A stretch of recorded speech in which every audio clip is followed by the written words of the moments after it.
주님, 우리가 어떤 상황에 처해 있든지 주님 안에 있기를 원합니다. 우리가 일상을 살아가는 그 모든 순간순간마다 많은 일들을 경험하고 또 겪게 되는데 그 모든 상황 안에서 내가 주님만 바라보고 또 주님 안에 있기를 원합니다. 이 시간 우리와 함께 하여 주십시오. 함께 구하시며 나아가십시다. 하나님, 주님, 우리가 주를 바라보기를 소망하고 우리가 주님 안에 있기를 원하고 주의 뜻을 따라가기를 소망하고 주님 당신의 택한 모든 백성으로서 우리가 그 온전한 삶을 살아가기를 원하오니 주님 우리를 인도하여 주십시오. 모든 상황 가운데서 주님 따라 나아갈 수 있는 힘과 지혜로움을 주여 주십시오. 주님, 우리가 모든 상황 가운데서 주님 친구가 나아갈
주신 말씀 그 말씀을 따라 살아가게 하소서. 주 말씀 내 삶 비출 때 주 말씀 내 삶 비출 때 겸손하게 하소서. 겸손하게 하소서. 주신 말씀 나의 삶 되어 주를 닮게 하. 주의 말씀은 내 발의 등이요 내 길의 빛이 되시니 그 말씀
주옵소서. 깨닫게 하소서. 나를 가르치소서. 주 말씀 떠나지 않게 하소서. 주의 말씀은 내 발의 등이요 내 길의 빛이 되시니 그 말씀 따라 한 걸음 또 한 걸음 살아가게. 주의 말씀을 따르기를 원합니다. 주의 말씀은 주의 말씀 내 발의 등입니다. 내 발의 등이요 내 길의 빛이 되시니 인도하여 주십시오. 그 말씀 따라 한 걸음 또 한 걸음 살아가게 하소서. 우리가 함께 기도하십시다. 우리의 삶이 주의 말씀을 따라 겸손하게 순종하며 살아갈 수 있는 삶이 될 수 있도록 우리가 다 같이 기도하시며 나가십시다. 주여, 우리의 삶이 주의 그 말씀을 따라서 나아갈 수 있기를 원합니다. 주의 그 말씀을 따라서 한 걸음 한 걸음 나아갈 수 있는 삶이 되게 하여 주옵소서. 주의 말씀을 따라서 아버지 내가 청사에 성령의 예배하게 삶을 하여 주시옵소서. 즐겁게 나아갈 수 아버지 있도록 주의 말씀 따라 우리 깨닫게 모든 하시고 삶의 예배가 하나님 아버지 되어질 수 주님 있도록 우리의 온전히 삶을 주님이 인도하여 받으시는 예배가 될 수 있도록 하나님 함께하여 주시옵소서. 아버지 내 마음 가운데 정말 아버지 나아가기를 것들을 다시 내려놓고 주님 앞에 정말 아버지 예배하며 나아가는 내가 되어지기를 하나님 아버지 역사하여 주시옵소서. 아버지 내 마음 가운데 주님 함께하여 주시옵소서. 주님 함께하여 주시옵소서. 아버지 역사하여 주시옵소서. 주님 함께하여 주시옵소서. 사랑의 하나님 감사합니다. 오늘도 이 자리에 우리가 주님 앞에 섰습니다. 하나님 우리에게 말씀을 들려주시고 우리의 상한 마음, 아픈 마음, 고민이 되는 이 모든 것들의 해답을 얻어갈 수 있는 시간이 될 수 있도록 하나님 은혜의 은혜를 더하여 주십시오. 우리의 예배를 받아 주시옵소서. 감사합니다. 예수님의 이름으로 기도합니다. 아멘. 사도신경으로 우리의 신앙을 고백하겠습니다. 나는 전능하신 아버지 하나님 천지의 창조주를 믿습니다. 나는 그의 유일하신 아들 우리 주 예수 그리스도를 믿습니다. 그는 성령으로 잉태되어 동정녀 마리아에게서 나시고 본디오 빌라도에게 고난을 받아 십자가에 못 박혀 죽으시고 장사된 지 사흘 만에 죽은 자 가운데서 다시 살아나셨으며 하늘에 오르시어 전능하신 아버지 하나님 우편에 앉아 계시다가 거기로부터 살아있는 자와 죽은 자를 심판하러 오십니다. 나는 성령을 믿으며 거룩한 공교회와 성도의 교제와 죄를 용서받는 것과 몸의 부활과 영생을 믿습니다. 아멘. 배경 예쁘죠? 제가 한 건 아닙니다. 네, 내 인생의 꽃길은 언제일까? 넘겨주세요. 그 2024 표어 빠졌나요? 이게 먼저였나요? 계속 헷갈려요 제가. 네. 2024년 로고교회 표어 원인 지저스 함께 읽겠습니다. 시작. 평안에 매는 줄로 성령이 하나 되게 하신 것을 힘써 지키라. 아멘. 우리가 교회로 함께 이 자리에 모였고 교회로 2024년 더 힘차게 나아가기를 바랍니다. 오늘의 말씀 에베소서 5장 15절에서 17절까지의 말씀입니다. 짧기 때문에 한 목소리로 읽겠습니다. 시작. 그런즉 너희가 어떻게 행할지를 자세히 주의하여 지혜 없는 자 같이 하지 말고 오직 지혜 있는 자 같이 하여 세월을 아끼라. 때가 악하니라. 그러므로 어리석은 자가 되지 말고 오직 주의 뜻이 무엇인가 이해하라. 아멘. 오늘은 말씀을 준비하다가 제 간증을 좀 위주로 해서 설교 말씀을 전하도록 하겠습니다. 2017년 어쩌면 제 인생의 가장 큰 전환점에 서 있었습니다. 그때 저는 목회자의 길로 걸어가기로 결심했죠. 이제 10년 넘게 다녔던 회사와는 이제 안녕이었고요. 그 무렵에 제가 항상 하던 질문이 있어요. 머릿속을 맴돌던 그 질문, 이거죠. 이렇게 사는 게 맞는 건가? 어떻게 살아야 잘 사는 거지? 이런 질문이 계속 머릿속에 맴돌았습니다. 오랜 기간 고민했고 마침내 2017년에 결정한 거죠. 근데 결정을 했는데도 여전히 내가 잘 선택한 것인지 확신은 들지 않았어요. 그때 제 몸을 보면 망가질 대로 망가져 있었습니다. 책상 위에는 몇 년째 먹고 있을지 모를 각종 약들, 위장약 포함해서 각종 약들이 쌓여 있었고요. 회사에서는 일을 하는데 기쁘다기보다는 마치 일하는 기계, 이렇게 느껴질 때가 많이 있었습니다. 그리고 언제부터인지 모르겠지만 마치 연식이 오래된 기계가 고장 나는 것처럼 제 몸 곳곳이 고장 나기 시작했죠. 그때 당시에 저는 해외 출장 그리고 지방 출장을 많이 다녔습니다. 그러니까 가족을 만날 수 있는 날은 손에 꼽을 만큼 적었죠. 그래서 몸 곳곳에서 위험 신호를 보내왔지만 저는 애써서 조금만 더 참자, 이렇게 다짐했죠. 그렇게 결심한 시간이 한 해, 두 해 이렇게 오다가 지금까지 온 거죠. 그렇게 버티면서 앞만 보고 달려온 인생. 이제는 한 번쯤 브레이크를 걸어도 좋을 것 같다, 이런 생각을 했습니다. 그렇게 결정하고 나니까 한편으로는 좀 속이 시원한 거예요. 후련한 거죠. 이제 새 삶을 살 수 있겠다. 저는 아주 어렸을 때부터 저희 부모님이 저에게 목회자의 길을 가라고 권유했습니다. 그 길이 가장 복된 길이라고 말이죠. 저는 그 소리가 너무 듣기 싫었어요. 왜냐하면 제가 봐도 그 길은 가시밭길이었기 때문입니다. 어렸을 때 우리가 살던 집은 화장실을 개조한 작은 방이었습니다. 거기에 5 식구가 모여서 살았어요. 거실도 없고 주방도 없고 욕실도 없고 화장실도 없었죠. 따로 씻을 곳이 없었어요. 그래서 한 달에 한 번 정도였던 것 같아요.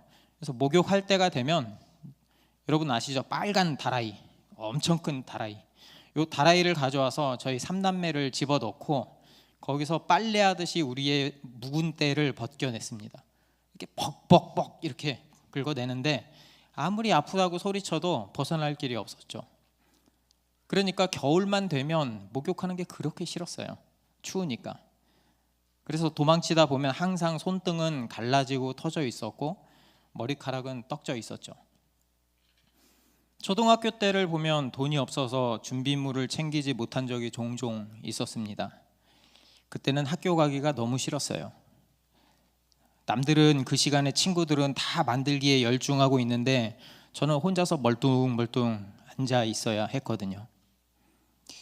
그때 알았던 것 같아요. 내 인생은 꽃길이 아니구나. 상황이 이런데 도대체 목회자의 길이 뭐가 좋다는 말인가? 어떤 사람들은 쉽게 이런 말을 해요. 너 행복하려면 너 하고 싶은 거 하면서 살아야지. 그런 소리는요, 좀 갖고 있는 사람들한테 통하는 이야기예요. 그런 소리는 저랑 아무 상관없는 헛소리죠. 저는 속으로 이렇게 이야기했어요. 네가 내 상황이 돼봐라. 그 소리가 나오나. 이 가난은 어릴 때부터 저를 졸졸 따라다녔습니다. 그 가난은 내 마음을 칼로 쑤시고 찢고 상처를 벌렸습니다. 그 상처가 아물 틈도 없이 또 다른 누군가가, 또 다른 어떤 사건들이 제 마음에 상처를 냈죠. 그 괴물은 트라우마라는 그 이름으로 가슴속 깊이 박혀버렸습니다. 아프고 떠올리기 쉽지 않은 기억. 하지만 한 번씩 그 괴물이 툭툭 튀어나와요. 그럴 때면요, 저도 모르게 가슴이 두근거리고 숨이 가빠오고 그냥 하염없이 눈물이 흐르는 거예요. 그런데요, 이상하게도 그 결핍이 내가 인생을 살아가는데 가장 큰 원동력이 됐습니다. 평생 가난하게 살아가는 그 부모님의 모습을 보면서 나는 그렇게 살지 말아야지. 우리 가족한테는, 내 자녀에게는 이런 가난을 절대 물려주면 안 되겠다라고 다짐하고 다짐했습니다. 뭐 돈도 없고 그렇다고 머리가 이렇게 뛰어난 것도 아닌 제가 할 수 있는 일은 많지 않았어요. 그냥 열심히 할 수밖에 없었죠. 열심히 해야 된다. 이 길밖에는 없었어요. 그때부터 저는 한 사람씩 뛰어넘으려고 매우 노력했습니다. 모두가 제 경쟁 상대였죠. 그때 제가 이런 가정을 꿈꿨어요.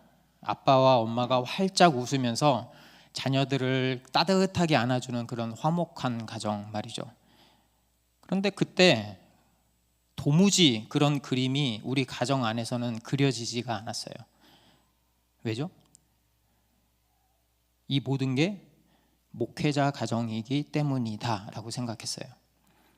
남들은 다 돈 버는데 돈도 못 벌고 맨날 옆집에서 몇천 원, 몇만 원씩 빌려야 하던 그 이유는 돈이 없었기 때문이었습니다. 이 돈 없는 서름을 이제 그만하고 싶었죠. 그리고 그 결핍과 그 분노가 저를 이끌어 갔습니다. 적색 경고등이 저한테 계속 켜지고 있었지만 저는 애써 무시했어요. 아무리 지금 힘들어도 그때를 생각하면 참을만 했거든요. 아니, 참아야 했거든요. 다시는 그때로 돌아가고 싶지 않았어요.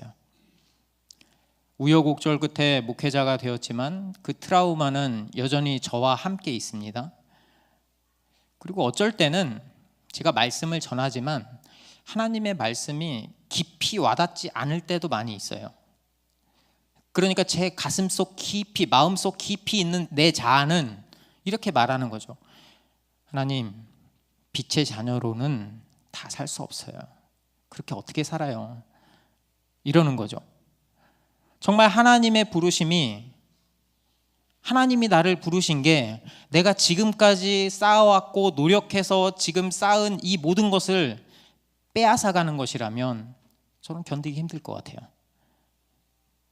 세월을 아끼라. 이 말은 저한테 최대한 노력해서 가능한 빨리 가난을 탈출하는 것이었습니다. 남들보다 덜 자고 더 일하더라도 열심히 일하고 그 성과를 인정받아서 하루빨리 평범한 가정을 꾸리는 것. 그게 제게는 세월을 아끼는 것이었어요. 그래서요, 회사에 가면, 회사에 있는 사람들을 만나면 동질감을 느꼈어요. 왜죠? 모두가 돈을 벌고 싶어 했고 출세하고 싶어 했고 잘 살고 싶어 하는 욕망을 드러냈거든요. 교회에서는 안 드러내더라고요. 다 물어보면 교회 다니는 사람이 회사에서는 다 드러내는데, 그들은 하나같이 저와 코드가 맞았어요. 대부분은 이제 저보다 앞서가는 선배들이었고, 저는 그렇게 생각했어요. 그 사람들을 흔적을 잘 따라가다 보면 나도 언젠가 꽃길을 걸을 수 있겠지? 라는 생각 말이죠. 정말 서점에 가면 이렇게 하면 성공할 수 있다, 이런 종류의 책이 넘쳐납니다. 소위 성공했다는 사람들은 한결같이 시간 관리를 잘 하라고 말하죠. 그래서 저자 본인도 그렇게 짜투리 시간을 활용하고 열심히 살았더니 여기까지 올라왔다고 자랑을 합니다. 너무 부러웠어요. 그들을 닮고 싶었어요. 그래서 노력했어요.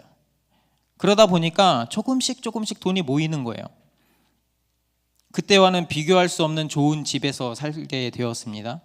마음만 먹으면 뭐 외식 한번 하는데 문제 없고 필요한 것도 살 수 있는 여유가 생겼죠. 그런데요, 정작 제 자신은 넋이 반쯤 나가 있는 사람 같았어요. 무기력하고 무감각해 있었죠. 그리고 가슴 한켠은 텅 비어 있는 것 같았습니다. 그러니까 마치 웃고 있지만 어색하게 웃고 있는 인형 같았어요. 여전히 내 마음 깊은 곳에 그 밑바닥에는 불안과 두려움이 호시탐탐 저를 노리고 있었거든요. 그 긴장을 놓칠 수가 없는 거예요. 제 발목을 잡고 있는 거예요. 그러면서 또다시 질문을 합니다. 저한테. 나는 잘 살고 있나? 제대로 살고 있는 게 맞나? 에베소서 5장 15절을 보면 이렇게 말합니다. 그러므로 여러분은 어떻게 행할 것인지 주의 깊게 살펴 어리석은 사람들 같이 살지 말고 지혜로운 사람들 같이 사십시오. 바울은 지금까지 그리스도인의 정체성에 대해서 말했죠. 그들이 이전에 어떤 존재였는지, 지금은 어떤 존재가 되었는지 이야기했습니다. 하나님을 모르고 살던 사람들을 어둠이라고 규정 지었어요. 그 말은 영원의 시간의 관점에서 우리가 추구하는 어떤 것도 가치를 가질 수 없다라는 소리였죠. 그 세상을 쫓는 사람들이 어둠이었죠. 하지만 하나님은 그들을 어둠 가운데 홀로 두지 않으셨습니다. 빛이신 예수 그리스도께서 어둠이었던 우리를 빛으로 바꿔주셨죠. 그러니까 이제 에베소 성도들은 어둠이 아니라 빛이에요. 빛이 비추면 어둠이 물러가는 것처럼 이제 그들은 그리스도인으로 다시 태어난 거죠. 그게 바로 빛의 정체성입니다. 그래서 바울은 에베소 성도들에게 너희가 빛이니 빛의 정체성을 가지고 사는 것이 당연하다 이렇게 말해요. 그렇게 살아야 합니다. 그게 바로 하나님이 그들을 빛으로 부르신 이유죠. 그리고 그 내용의 결론이 여기서 그러므로라고 시작하는 거예요.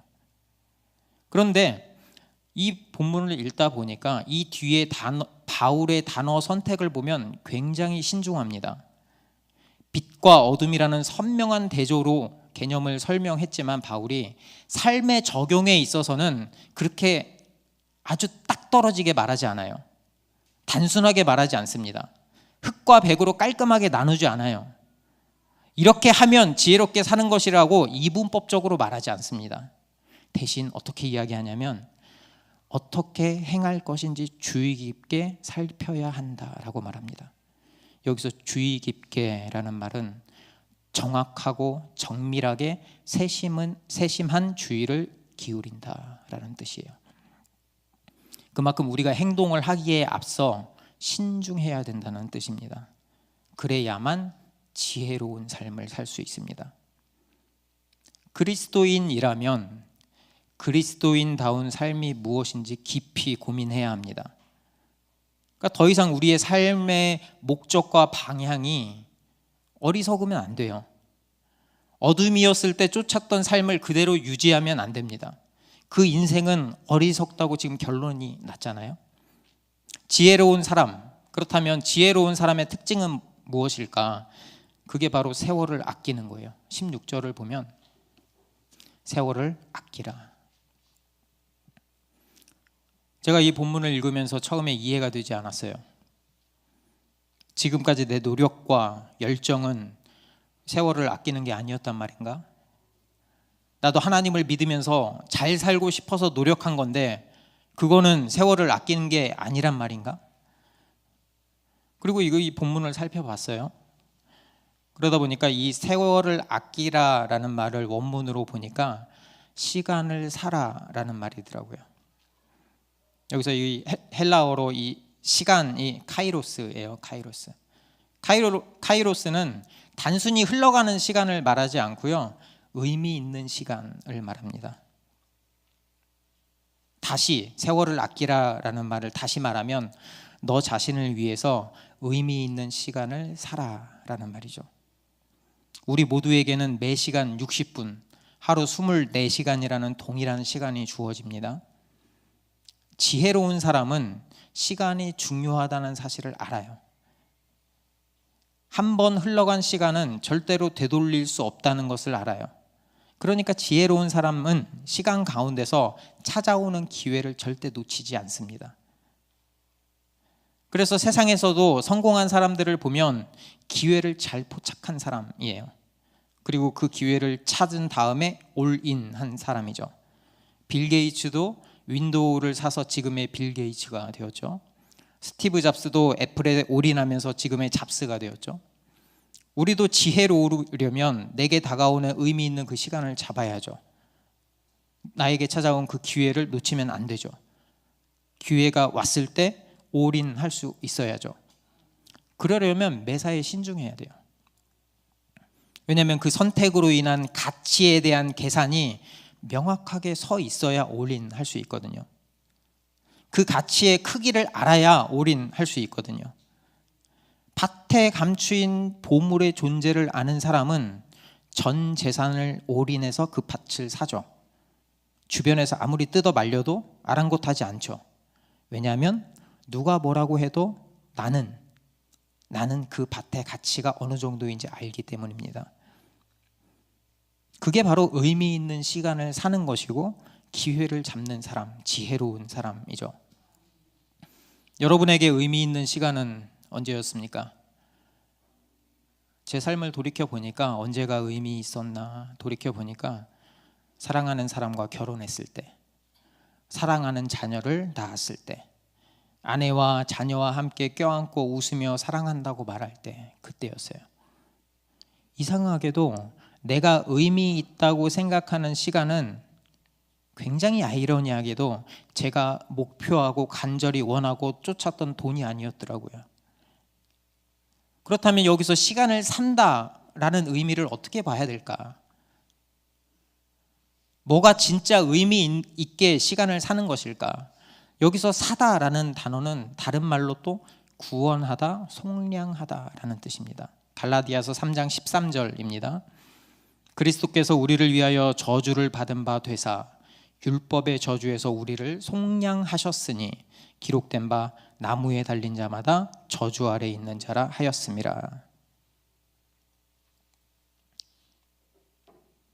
그리스도께서 우리의 시간을 구원해 주셨습니다. 그 전에 우리는 하나님을 떠나서 내가 의미 있다고 생각하는 시간 가운데 살았죠.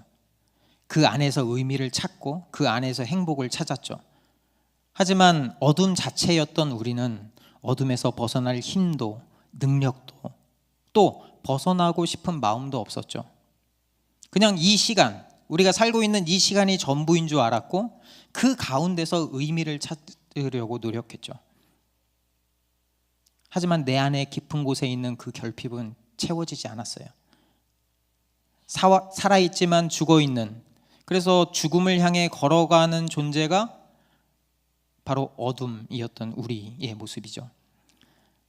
어쩌면 우리가 추구하는 삶의 의미는, 그 행복은 죽음이라는 거대한 벽 앞에서는 한없이 초라하고 허무할 뿐입니다. 무엇이 내 삶의 원동력이었나? 그것은 제 안의 결핍으로 인한 상처와 아픔이었습니다. 그것을 채우기 위해서 세상이 던져주는 그 가치, 거기에 부합하려고 노력했죠. 처음에 그 목표를, 제가 설정한 그 목표를 달성했을 때 저는 마치 내가 신이 된 것처럼 기뻤습니다. 세상을 다 가진 것 같았어요. 그런데 그 만족도 잠시, 또다시 올라야 할 더 높은 산봉우리가 저를 기다리고 있는 거예요. 그게 보이는 거예요.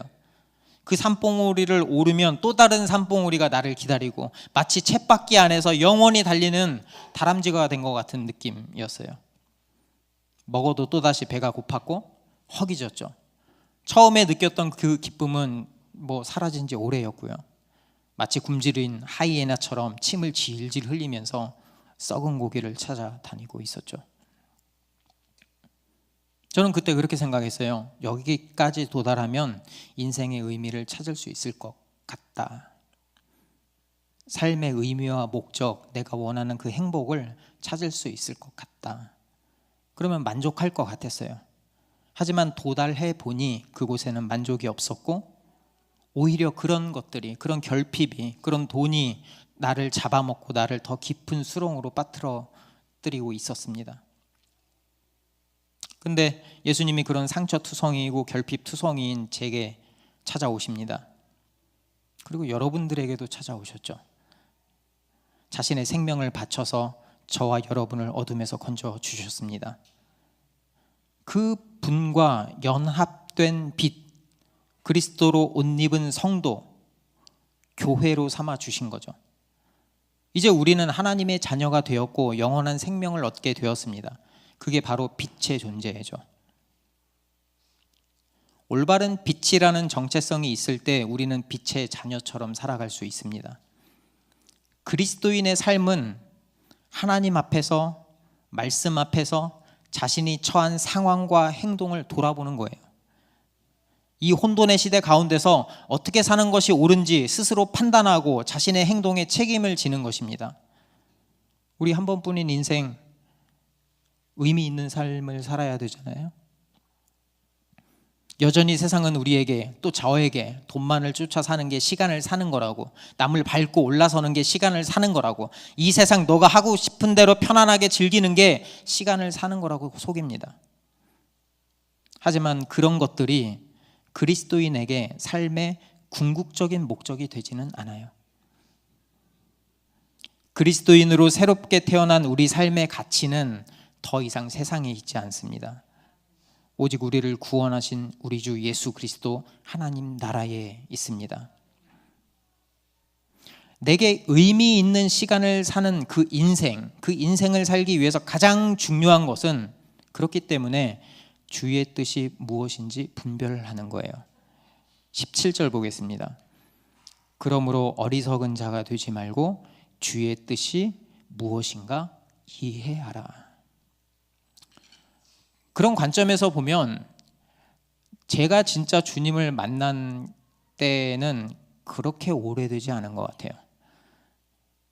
항상 그리스도인이면서 세상을 살아가는 탐욕의 노예, 어중간한 그 어디쯤 제가 살고 있었거든요. 그때 주님이 찾아오신 거죠. 결핍 덩어리, 살아남기 위해서 무슨 짓이든 하겠다는 굳은 다짐을 하고 살아가던 날카로운 제게 주님이 찾아오셨습니다. 어둠 가운데서 보이지 않는 그 캄캄한 그곳에서 어딘지도 모르고 달려만 가던 제 손을 잡아주신 거죠. 저는 그때 예수님이 어떤 분인지, 나를 위해서 어떤 일을 하셨는지 이해할 수 있었어요. 아, 예수님이 나를 사랑하시는구나. 내가 그렇게 상처받고 원망하고 있을 때에도, 돈 때문에 절절매고 있을 그때에도, 눈에 도끼를 품고 경쟁해서 살아남으려고 발버둥 치고 있을 그때에도 예수님이 나랑 함께 하셨구나. 내가 울고 있을 때 그분도 울고 계셨구나. 내가 아파할 때 같이 아파하셨구나. 내가 예수님을 떠나고 싶어할 때 그분이 가슴 아파하셨구나. 여러분은 어떤 삶을 살고 계세요? 돈 때문에, 자녀 때문에, 부모님 때문에, 건강 때문에 혹시 고민되진 않습니까? 지금까지 노력했는데, 이렇게 노력했는데 인생이 잘 풀리지 않는 것 같아서 괴롭진 않습니까? 저도 그런 제 모습을 볼 때마다 하나님을 원망했어요. 여러분은 그런 적 없으세요? 하나님을 떠나고 싶은 적은 없으세요? 하지만 그런 우리의 고통을 아시는 분이 바로 예수님입니다. 우리의 아픔을 보시고 더 아파하시는 분이 예수님이에요. 왜죠? 그분이 우리를 사랑하시기 때문입니다. 다른 그 누구보다 그분이 우리를 사랑하기 때문입니다. 그렇게 예수님을 떠나서 예수님을 십자가에 못 박은 사람이 우리였고요. 예수님을 배신했던 게 우리였고, 그분을 계속 떠나려고 하려고 발버둥 치던 게 우리였죠. 그 모습을 보시면서 얼마나 마음이 아프셨을까? 얼마나 우리의 죄가 크길래 그분 자신이 죽지 않으면 안 되셨을까? 얼마나 우리를 사랑하셨기에 기꺼이 자신의 생명을 내어놓으셨을까? 말이 안 돼요, 말이. 이해가 안 돼요. 하지만 예수님이 그런 분입니다. 그게 바로 예수 그리스도의 은혜죠. 은혜 아니면 설명할 수 있는 방법이 없어요. 여전히 마음의 상처, 저 어렸을 때 그 상처는 트라우마로 남아 있습니다. 여전히 한 번씩 그때의 기억을 떠올리면 아파요. 심장이 두근거리기도 하고요. 그냥 눈물이 나와요. 그런데 이제 그 눈물은 조금 다른 종류의 눈물이에요. 나 같은 게 뭐라고? 예수님이 나를 포기하지 않으셨구나. 나 같은 게 뭐라고? 나를 존귀한 하나님의 자녀 삼아 주셨구나. 나 같은 게 뭐라고? 나에게 예수 그리스도와 함께 할 수 있는 가장 귀한 시간을 허락해 주셨구나 라는 감사의 눈물이 같이 흘려지는 거예요.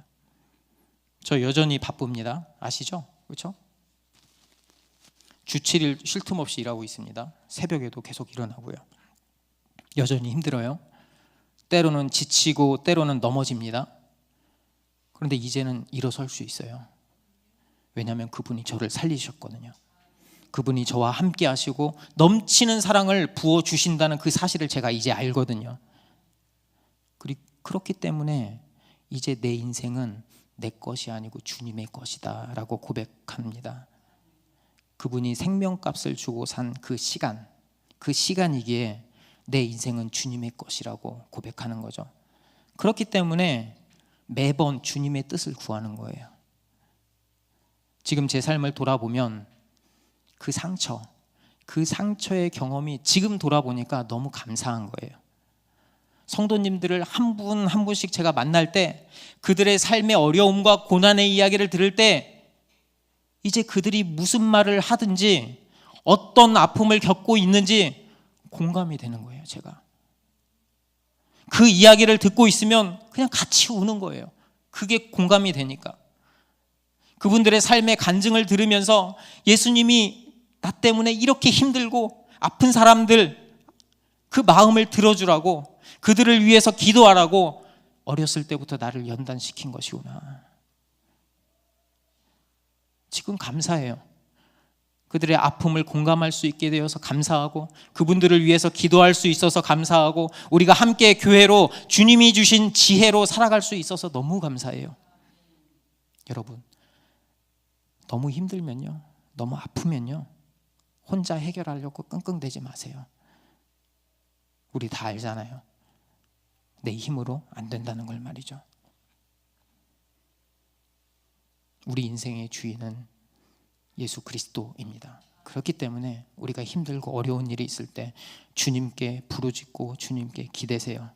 그분이 우리의 문제를 해결해 주실 것입니다. 그분의 뜻이 무엇인지 찾으세요. 그 가운데서 길을 찾을 것입니다. 시대는 여전히 약합니다. 하지만 우리가 의미 있는 시간, 사랑과 기쁨이 넘치는 그 시간을 보낼 수 있는 건 오직 그리스도 때문입니다. 그분이 우리를 죄 가운데서 건져주셨기 때문입니다. 그분이 우리에게 진정한 의미 있는 인생의 시간을 허락해 주셨기 때문입니다. 우리 인생의 꽃길은 언제인가? 바로 지금입니다. 아무리 힘들고 어려워도 주님을 바라본다면, 그분이 나와 함께 하신다는 그 믿음이 있다면 바로 지금이 저와 여러분의 꽃길입니다. 그 길은 주의 뜻을 구하며 사는 길이고, 주님과 함께 걸어가는 그 인생의 시간의 길이고, 이미 하나님 나라의 백성이 되었다는 그 정체성을 갖고 사는 삶입니다. 그래서 어떤 목사님이 이런 말씀을 하셨는데, 어디선지 정확히 기억이 안 나지만 이런 말씀이 갑자기 기억났어요. 이런 악한 시대 가운데 우리가 가장 의미 있게 시간을 사는 방법, 기회를 활용하는 방법은 저 천국에 갔을 때 하지 못하는 그 일을 지금 하는 것이다 라고 말이죠. 그것은 복음의 가치를 알고 그대로 순종하면서 사는 삶이겠죠. 내가 손해가 되더라도 가장 중요한 그리스도를 놓지 않는 삶이죠. 예수님이 우리에게 하셨던 것처럼 상대방을 귀하게 여기고, 때로는 물질로, 때로는 시간을 들여서 돕고 섬기는 것이죠. 그리고 내 자신이 복음으로 굳게 정체성을 가지고 살아가고 복음을 전하면서 사는 것, 그것이 시간을 사는 길입니다. 예수님은 교회된 우리에게 그런 엄청난 사명을 맡기셨습니다. 얼마나 귀해요. 그러니까 우리의 인생을 지금 낭비할 시간이 없어요. 우리가 할 일은 오직 주의 뜻을 잘 분별해서 그리스도 안에서 풍성한 복과 안식을 누리면서 살아가는 거예요. 그 안에서 복음을 붙들고 그리스도인답게 살아가는 것입니다. 그게 바로 시간을 사는 길이고 가장 지혜로운 인생을 살아가는 길이 될 것입니다. 함께 찬양하면서 기도의 자리로 나아가겠습니다.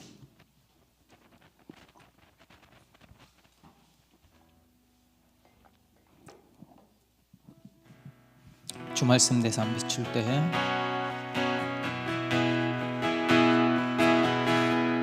주 말씀 대상 비출 때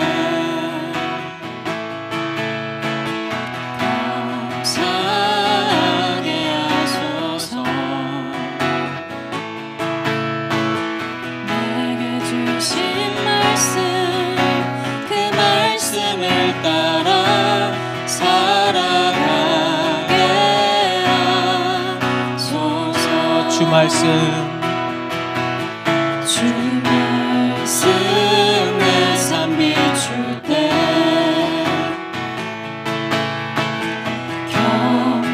겸손하게 하소서. 내게 주신 말씀 나의 삶 되어 주를 닮게 하소서. 주 말씀 내 삶 비출 때 주 말씀 내 삶 비출 때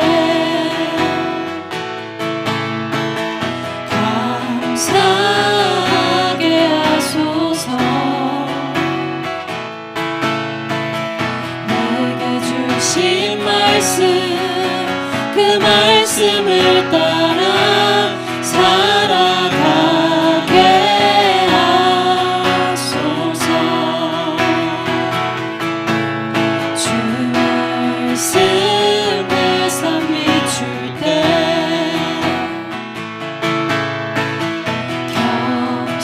겸손하게 하소서. 내게 주신 말씀 나의 삶 되어 주를 닮게 하소서. 주의 말씀은 내 발의 등이요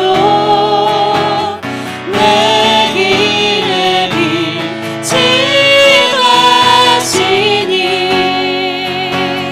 그 말씀 따라 한 걸음 또 한 걸음 살아가게 하소서. 주의 말씀은 내 발의 등이요 내 길의 빛이 되시니 그 말씀 따라 한 걸음 또 한 걸음 살아가게 하소서. 우리 다 함께 기도하기 원합니다. 우리 조용히 묵상하면서 이렇게 기도했으면 좋겠어요. 우리의 돌아온 지나간 우리의 삶을 돌아보면서 우리를 빛의 자녀로 부르신 그 예수 그리스도의 은혜를 깨닫길 원합니다. 간주해 주시면서 조용히 자신을 향해서 하나님의 기도의 자리로 나아가겠습니다. 기도하겠습니다.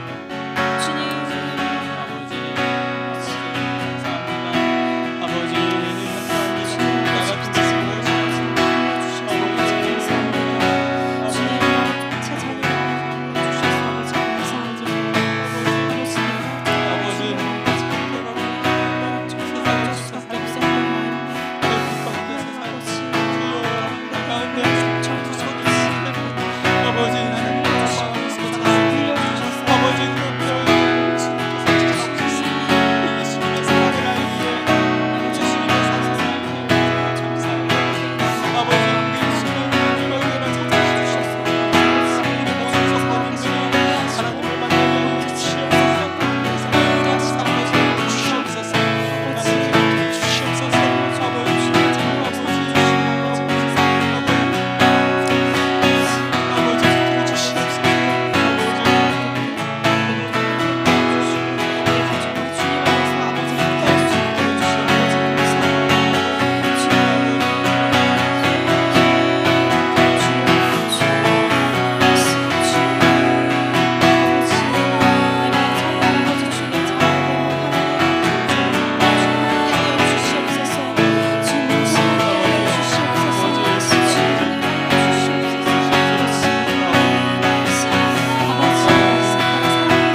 주의 말씀을 주의 말씀을 내 발에 등이요 내 길에 빛이 되시니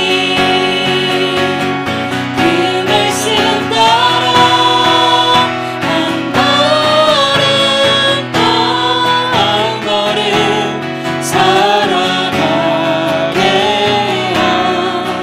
하소서. 우리 이번에 함께 기도하길 원합니다. 우리에게 빛이라는 시간을 허락하신 그 주님의 뜻대로 가치 있는 인생을 살아가길 원합니다. 우리가 결단의 시간이 되기를 원합니다. 이 시간, 이 짧은 시간 우리가 하나님 나라에 갈 텐데 이 짧은 시간 세상에 허비하면서 인생을 낭비하면서 살 시간이 없습니다. 오직 주의 뜻을 구하면서 그리스도인답게 빛의 정체성을 가지고 살아가게 하여 주시옵소서. 우리의 삶을, 우리의 인생을 인도하여 주시옵소서. 다 함께 주여 한번 외치면서 기도하겠습니다. 주여, 사랑의 하나님, 사랑의 하나님, 우리를 빛으로 불러주셨사오니 내가 이제 빛의 정체성을 갖고 살아가겠습니다. 내 힘으로 빛에서 어둠에서 빛으로 되어진 게 아니고 예수 그리스도의 피로써 내가 빛이 되었사오니 이 빛을 붙들며 빛의 존재로 빛의 정체성을 가지고 살아가겠습니다. 하나님, 주의 뜻이 무엇인지 매사에 신중하게 주님의 뜻의 가치를 발견하게 하여 주시옵소서. 예수님을 바라보는 삶이 인생에서 가장 가치 있다는 그 사실을 깨닫기를 원합니다. 하나님을 바라보면서 사는 인생이 되기를 원합니다. 내 인생이 나의 의미와 목적을 추구하면서 사는 삶이 아니고 하나님이 주신, 하나님의 가장 크게 가치를 내려주신 그 가치를 바라보면서 사는 그 인생 되기를 원합니다. 그 인생 가운데 우리가 삶의 의미와 만족을 느낄 것이고 내 삶의 가치를 느낄 것이고 진정한 그리스도인으로 사는 것이 무엇인지 우리가 깨달을 것입니다. 시대가 악합니다. 이 시대 가운데서 우리가 넘어지지 않게 하여 주시옵소서. 이 삶의 자리 가운데서 하나님을 발견하게 하여 주시옵소서. 지금도 내 옆에서 나와 함께 가시고 내가 알파할 때 내가 같이 아파하시고 내가 울고 있을 때 함께 울고 계시는 그 주님, 그 주님을 바라보기 원합니다. 그 주님의 십자가에 못 박히신 그 손을 바라보기를 원합니다. 하나님, 내가 주님의 그리스도인으로 살아가겠사오니 주님 나를 붙들어 주십시오. 주님의 뜻을 가르쳐 주십시오. 주님, 하나님을 붙들고 살아가기를 원합니다. 내 힘으로 살아가기에는 너무 힘듭니다. 내 힘으로는 살아갈 수 없습니다. 그렇기에 주님께 나의 모든 것을 의지합니다. 하나님, 나의 인생을 붙들어 주시옵소서. 하나님, 나를 전혀 사랑해 주셨잖아요. 내가 그리스도인이 되었잖아요. 주님, 내 인생을 이끌어 주세요. 내가 너무 힘들어서 내 힘으로는 이 세상을 살아갈 힘과 능력이 없사오니 주님이 나를 붙들고 인도하여 주십시오. 주님의 길을 한 걸음 한 걸음씩 나아가기를 원합니다. 그 인생 가운데 주님 가운데서 기뻐하고 즐거워하고 행복이 무엇인지 느끼기를 원합니다. 주님, 나의 인생을 붙들어 주시옵소서. 우리 교회를 붙들어 주시옵소서. 어떤 어려움이 있더라도 어떤 아픔이 있더라도 주여 거기에서 넘어지지 않도록 하여 주시옵소서. 오직 주님만 붙들고 나아가기를 원합니다. 이 세상에 무엇보다도 하나님이 주시는 그 복이 같이 있다는 그 사실을 바라보고 나아가기를 원합니다. 주님 붙들어 주시옵소서. 주님 붙들어 주시옵소서.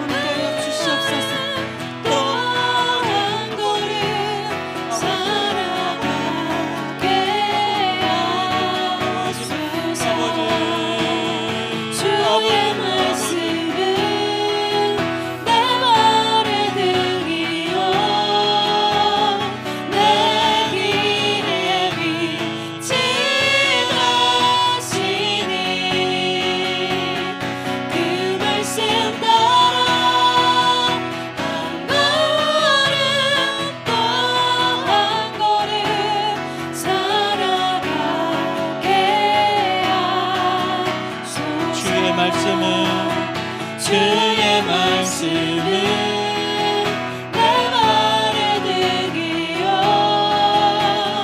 내 길에 빛이 되시니 그 말씀 따라 한 걸음 또 한 걸음 살아가게 하소서.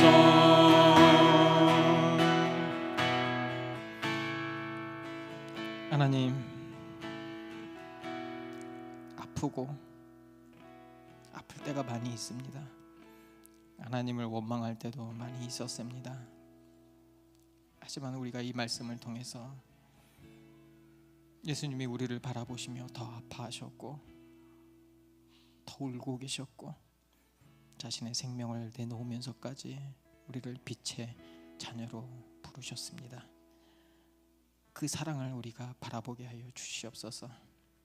그 사랑을 알 때 주님의 뜻이 무엇인지 우리가 알게 될 것이고, 그 사랑의 가치를 알 때 세상 가운데 유혹을 받지도 넘어지지도 않을 것입니다. 여전히 완성되지 않은 이 세상 가운데서 힘들고 어려운 삶을 계속할 것이지만 빛의 자녀로 부르신 우리의 정체성을 안다면 우리는 그 가운데서 진정한 삶의 의미와 목적과 행복을 경험할 수 있을 것입니다. 믿는 우리가 교회입니다. 하나님 나라의 자녀입니다. 빛입니다. 그 정체성을 가지고 살아가게 하여 주시옵소서. 이제는 우리를 구원하신 예수 그리스도의 무한하신 사랑하심과 태초부터 우리를 하나님의 자녀로 삼으시고 자신의 아들을 내놓으시면서까지 우리를 하나님의 자녀 삼아주신 성부 하나님의 사랑과 우리를 교회 삼아주시고 주의 뜻이 무엇인지 분별하면서 인생의 삶의 의미와 목적을 분명히 가지고 살아가게 하시는 성령님의 은혜가 지금부터 영원토록 함께 하실지어다. 아멘.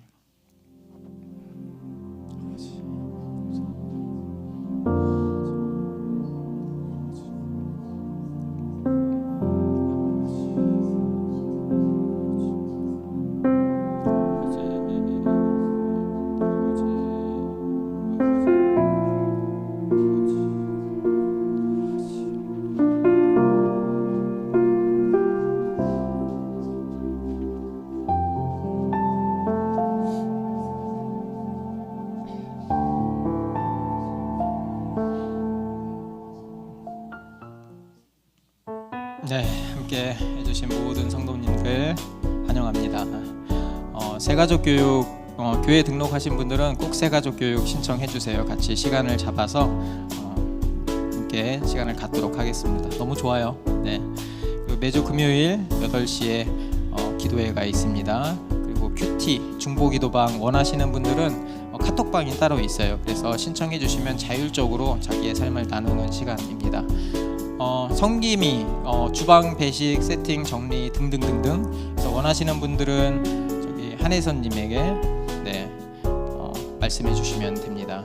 주님 안에서 사랑하고 축복합니다. 다 식사하시고 또 함께 교제했으면 좋겠습니다. 그래서 그 소그룹 조는 카톡 방에 제가 공지해 드리겠습니다. 감사합니다.